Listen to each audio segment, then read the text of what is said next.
কি রান্না করো?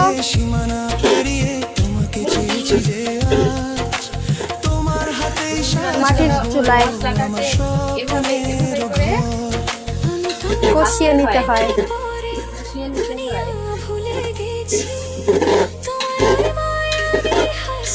আমরা আজকে মাটির চুলায় পিকনিক করছি সবাই। আমরা 3 বোন এসেছি বাবার বাড়িতে।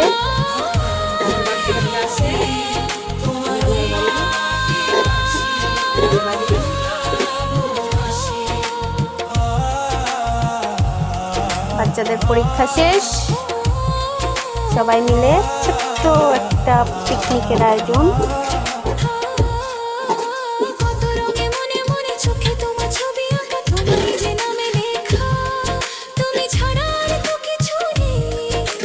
আমার বড় বোন রান্না করছে। আমার 3 বোনের মধ্যে